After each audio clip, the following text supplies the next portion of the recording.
Hi everybody, welcome to the student-produced Reading Through History knockoff video and the story of Native Americans and smallpox. This project was produced by Alina Champon, Megan Klusman, and me, Ashley Salim. We are juniors at San Marino High School in Mr. Bocconi's 2020-2021 APUSH History course. One of the most notable and deadly diseases for Native Americans in North America was smallpox. This disease has since been eradicated in the world, but it was fatal to Native Americans who lacked acquired immunity to smallpox. It is unclear when and how smallpox first came into contact with Native Americans. Some sources say that smallpox first came to the Americas when a Spanish ship sailed to Mexico with a smallpox-infected slave 12 years before the Spanish arrived in the Americas.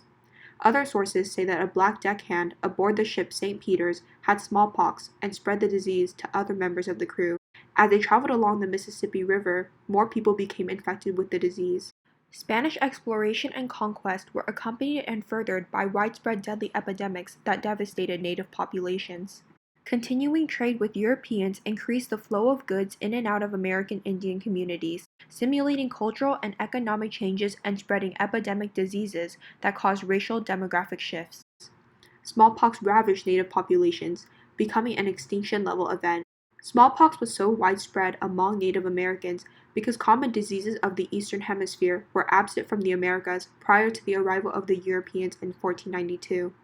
For Europeans, they had many generations of experience with diseases like smallpox, and they developed traits that allowed them to survive smallpox better than populations that never experienced it before.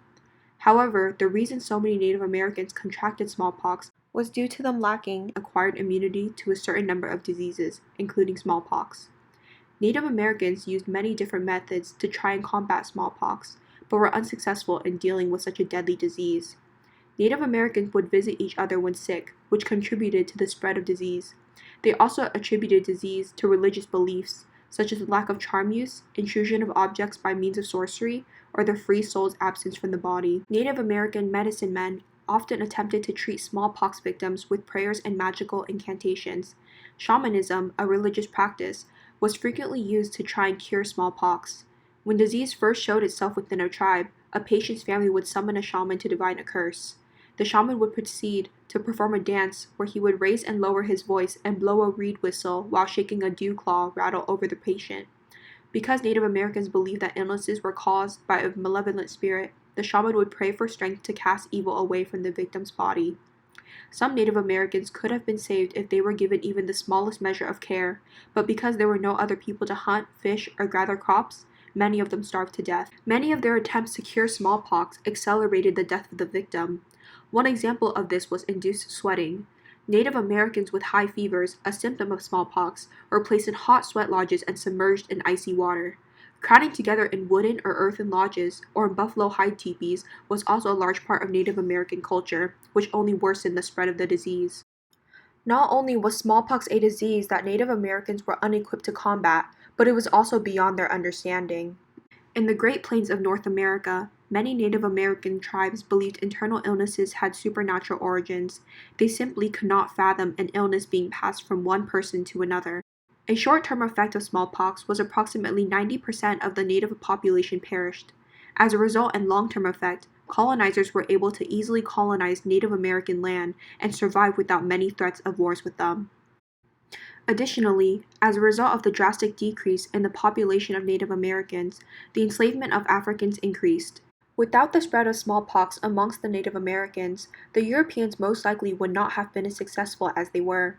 In fact, if smallpox never reached the Native Americans would have outnumbered the Europeans, which would have changed the course of history completely. A very interesting question about smallpox is whether or not it was used as a weapon against Native Americans. And it is connected to the story of Lord Geoffrey Amherst's smallpox and the French and Indian War. In the 18th century, the British fought France and its Indian allies for possession of what was to become Canada. During the Pontiac Rebellion, Sir Geoffrey Amherst, the British forces commander-in-chief, wrote to Colonel Henry Bouquet, "Could it not be contrived to send smallpox among these disaffected tribes of Indians?" The colonel said they could send blankets to them, which eventually led to the exposing of smallpox to Native Americans. Smallpox was an extremely deadly disease to Native Americans in North America, leaving permanent consequences that can be seen today. Thank you for watching this student-produced Reading Through History knockoff video.